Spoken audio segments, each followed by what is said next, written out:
में हम integral calculus की आगे प्रॉब्लम कंटिन्यू कर रहे हैं। आज का फर्स्ट क्वेश्चन है question number 33। Integral 0 to pi √1 plus cos 2x upon 2 dx is, इसकी वैल्यू हमें बतानी है इस इंटीग्रल की। बहुत सिंपल क्वेश्चन है।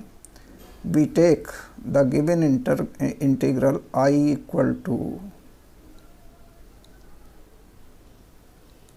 Integral 0 to pi √1 plus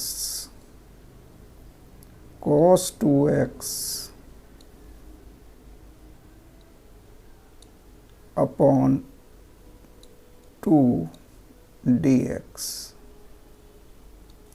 This will be equal to integral 0 to pi √1 plus cos 2x होता है 2 cos square x whole upon 2 dx। 2 से 2 कैंसिल और अंडर रूट ले लेंगे तो ये वैल्यू आ जाएगी 0 to pi cos x dx। अब इसमें डेफिनेट इंटीग्रल की प्रॉपर्टी का अगर हम यूज कर लें तो ये वैल्यू हो जाती है 0। ये इसका आंसर होगा। यहाँ हम इस प्रॉपर्टी का यूज कर रहे हैं। We have cos pi minus x equal to minus cos x।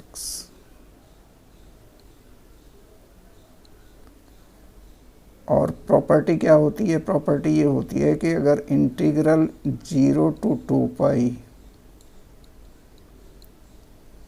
fx dx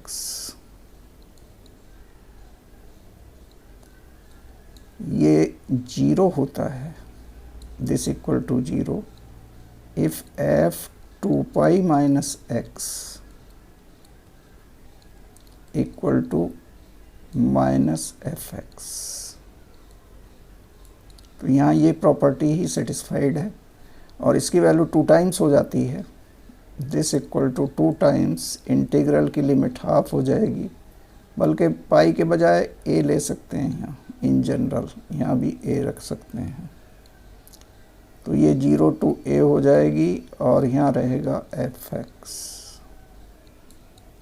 ये तब होता है जब f 2a minus x equal to fx। For example अगर यहाँ cos x की जगह sin x होता तो ये 2 टाइम्स हो जाता। नेक्स्ट क्वेश्चन है question number 34। Question number 34 is the value of the integral 1 to 3 integral value of x square minus 2x minus 2 dx where this denotes the greatest integer less than or equal to x is। इनमें से 4 option दिए हुए हैं, इसमें हमें बताना होगा कि कौन सा ऑप्शन करेक्ट है। तो हम ये दिया हुआ इंटीग्रल लेके चलते हैं। We have I equal to integral 1 to 3 integral value of x square minus 2x minus 2 dx। इसको क्या लिखा जा सकता है? This can be written as integral 1 to 3 integral value of perfect square बना लें x माइनस 1 का स्क्वायर माइनस 3 dx। अब इसे 2 पार्ट में ब्रेक किया जा सकता है। This can be written as integral 1 to 3 integral value of x minus 1 whole square dx और ये आ जाएगा plus integral 1 to 3 minus 3 dx। this will be equal to, ये जो सेकंड है इसको हम पहले लिख लें, तो इसका हो जाएगा -3x और लिमिट ले लें 1 to 3, तो ये कुल मिला कर आ जाएगा -6। और इसमें अगर हम ये x-1 का होल स्क्वायर अंदर लिखना चाहिए हमें इस टाइप में, और ये इसकी इंटीग्रल वैल्यू। इसमें x-1 को अगर हम t पुट कर लें, x-1 equal to t, then dx will be equal to dt, plus ये हो जाएगा इंटीग्रल, जब x को 1 रखेंगे तो 0 और 3 रखेंगे तो 2, और यहाँ आ जाएगा integral value of t square dt। This will be equal to -6 plus, इसको हम ब्रेक कर सकते हैं,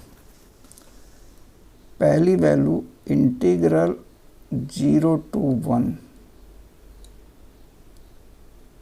0 to 1 में t स्क्वायर की इंटीग्रल वैल्यू रहेगी 0,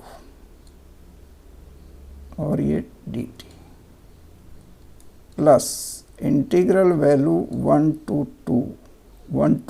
2, इसमें dt की इंटीग्रल t स्क्वायर रहेगा 1, तो ये हो जाएगा 1 into dt, plus integral √2 to √3, इसमें इसकी वैल्यू आएगी 2 dt, और नेक्स्ट वैल्यू हो जाएगी √3 to 2, यहाँ इसकी वैल्यू आएगी 3 dt। इनको करें सिंप्लीफाई तो ये हुआ -6, ये 0 हो गया, इसमें t आएगा तो √2 - 1 हो जाएगा लिमिट लेने पर, प्लस √2 और माइनस का 1, यहाँ पर आएगा 2 टाइम्स, तो पहले अपर लिमिट लेंगे √3, तो इसे आएगा, इसको हम लिख सकते हैं +2√3 -2√2, और यहाँ आएगा प्लस का 3 × 2 6 हो जाएगा, इसको 6 लिख सकते हैं अपर लिमिट के साथ, और प्लस का आएगा, माइनस का आएगा 3√3। अब एक जैसी टर्म एक साथ ले लें, ये -6 + 6 से कैंसिल हो गया, ये है -1। अब √2 वाली टर्म देखें, तो √2 वाली टर्म एक तो √2 है, एक है -2√2, तो ये बचेगा -√2,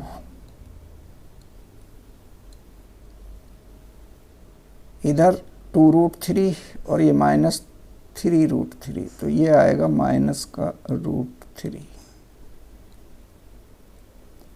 और माइनस का रहा 1।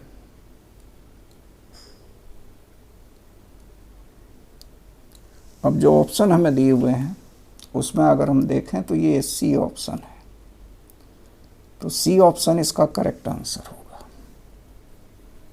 सी option is the correct answer. ये थी आज के वीडियो की 2 प्रॉब्लम्स इंटीग्रल कैलकुलस से रिलेटेड। वीडियो को लाइक और शेयर कीजिएगा, चैनल को सब्सक्राइब। Thank you.